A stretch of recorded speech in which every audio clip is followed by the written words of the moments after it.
గోధుమ పిండికి కూడా గతిలేనంతగా దిగజారిన ఆర్థిక వ్యవస్థ కాపాడుకునేందుకు ఆ దేశ పాలకులు అప్పుల కోసం నానా తంటాలు పడుతున్నారు. అప్పు కోసం తోటి ముస్లిం దేశాల వైపు ఆశగా చూస్తే వారు బిచ్చగాని చీదరించుకున్నట్లు చూస్తున్నారు. అందుకు కారణం ఆయా దేశాల్లో తిష్టేసిన పాకిస్తానీలే. గల్ఫ్ దేశాల్లో అడుక్కు తినడంతో పాటు అనేక నేరాలకు పాల్పడుతున్నారు. విసిగెత్తిన సౌదీ ప్రభుత్వం ఏకంగా 58,000 మంది పాకిస్తానీ బిచ్చగాళ్లను తరిమేసింది. ఇతర అరబ్ దేశాలు ఇదే పనిలో ఉన్నాయి. ఆసియాతో పాటు యూరోప్, ఆఫ్రికా దేశాలకు కూడా పాక్ బిచ్చగాళ్లు సమస్యగా మారారు. మింగమెతుకు లేదు, మీసాలకు సంపెంగ నూనె అన్నట్టుంది పాకిస్తాన్ పని. చేతిలో రొక్కం లేకున్నా ఆ దేశ పాలకుల దర్పానికి ఏం తక్కువ లేదు. దేశాభివృద్ధిని గాలికొదిలేసి తమ వ్యక్తిగత ఆస్తులు కూడబెట్టుకోవడంపైనే ధ్యాస చూపిస్తున్నారు.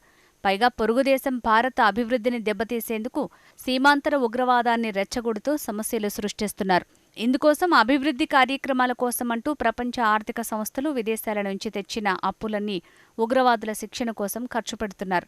అదే సమయంలో ఇప్పటికే ఆర్థిక సంక్షోభంతో సతమతమవుతున్న పాకిస్తాన్కు అంతర్జాతీయ సమాజంలో ఇమేజ్ దెబ్బతినే పరిస్థితి వచ్చింది. ఇందుకు కారణం సొంత పౌరులే. వీళ్లంతా బిచ్చగాళ్లు, నేరగాళ్లు అంటూ ముద్ర వేసిన గల్ఫ్ దేశాలు బలవంతంగా వెనక్కి పంపుతున్నాయి. దీంతో పాకిస్తాన్ పరువు అరేబియా సముద్రంలో కలిసినంత పనైంది. పొట్టకూటి కోసం గల్ఫ్ దేశాలకు వెళ్లటం కొత్తేమీ కాదు. భారత్తో పాటు ఆసియా, ఆఫ్రికా దేశాల నుంచి ఎంతో మంది ప్రజలు అక్కడ దొరికే పనుల కోసం పెద్ద సంఖ్యలో వెళ్తుంటారు. వీరంతా తిన్నగా తమ పనేదో తాము చేసుకుంటూ స్వదేశంలోని కుటుంబాలకు డబ్బులు పంపుతూ ఆసరాగా ఉంటారు. కానీ పాకిస్తానీయుల వ్యవహారం వేరుగా ఉంది.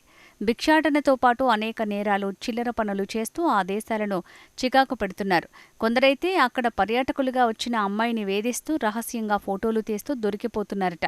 ఈ పాకిస్తానీలు పెద్ద సమస్యగా మారిపోవడంతో కఠినంగా వ్యవహరించక తప్పదు అని నిర్ణయించుకున్నాయి అరబ్ దేశాలు. వీరిని నిర్బంధించి జైళ్లలో మేపడం కన్నా తిరిగి పాకిస్తాన్కు పంపడమే మంచిదని నిర్ణయించుకున్నాయి గల్ఫ్ దేశాలు. ముఖ్యంగా సౌదీ అరేబియా, యుఏఈ దేశాలు పాకిస్తానీలపై కొరడా జులిపిస్తున్నాయి. వారిని వెనక్కి పంపేస్తున్నాయి. Saudi Arabia, Arab Emirates, Kuwait, Qatar, Iran తదితర దేశాల్లో కనిపించే యాచకుల్లో 90% మంది పాకిస్తానీయులే అని గుర్తించారు. 2023 సెప్టెంబర్లో వచ్చిన ఒక నివేదిక ప్రకారం పాకిస్తాన్ నుంచి వలస వచ్చిన వారిలో ఎక్కువ సంఖ్యలో బిచ్చగాళ్లుగా కొనసాగుతున్నారు. ఆయా దేశాలు ఇప్పటికే పాకిస్తాన్ ప్రభుత్వానికి తమ అభ్యంతరాలను వ్యక్తం చేశాయి.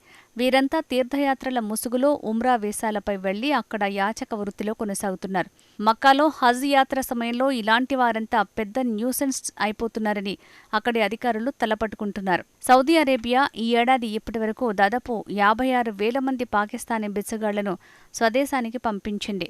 ఉమ్రా వీసాలను భిక్షాటన కోసం దుర్వినియోగం చేయొద్దని 2024లో పాకిస్తాన్కు సౌదీ ఓ హెచ్చరిక జారీ చేసింది.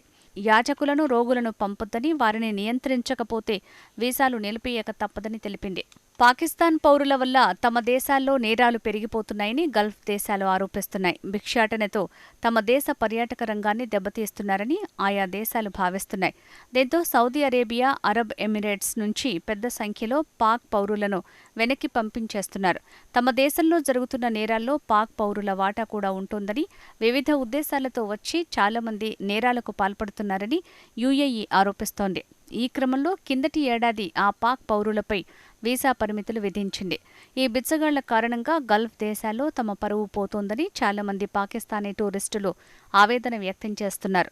వీరి కారణంగా తమకు ఉద్యోగ అవకాశాలు కూడా దొరకడం లేదని, అవమానంగా చూస్తున్నారని తెలిపారు. ఇప్పటికే ఆర్థిక సంక్షోభంలో కొట్టుమిట్టాడుతున్న పాకిస్తాన్కు తమ పౌరులు తెస్తున్న తలవంపులు సమస్యగా మారింది. అరబ్ దేశాల్లో మాత్రమే కాకుండా ఇతర ఆసియా, ఆఫ్రికా, యూరప్ దేశాల్లో కూడా పాకిస్తానీయులు సమస్యగా మారిపోయారు. అజర్బైజాన్, కాంబోడియా, థాయిలాండ్, మయన్మార్ వంటి దేశాల్లో కూడా ఇదే సమస్య కనిపిస్తోంది.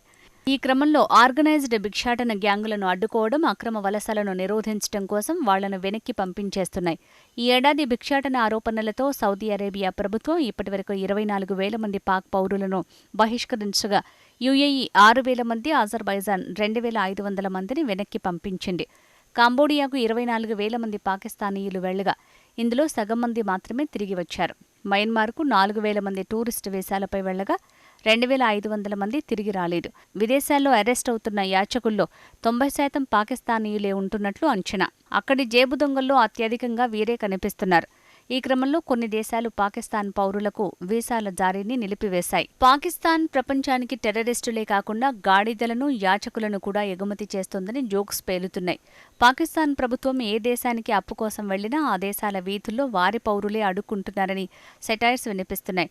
దీంతో పాకిస్తాన్ ప్రభుత్వం నష్ట నివారణ చర్యలు చేపట్టింది. సైన్యం సాయంతో ఇలాంటి వారిని అడ్డుకోవాలని షహబాజ్ ప్రభుత్వం చేస్తున్న ప్రయత్నాలు పెద్దగా ఫలితం ఇవ్వటం లేదు. Pakistan federal investigation agency FIA అక్రమ వలసలు, యాచక నిర్మూలనలో భాగంగా ఈ ఏడాది ఇప్పటి వరకు విదేశాలకు వెళ్లకుండా 66,154 మందిని విమానాశ్రయాల్లోనే ఆపగలిగింది.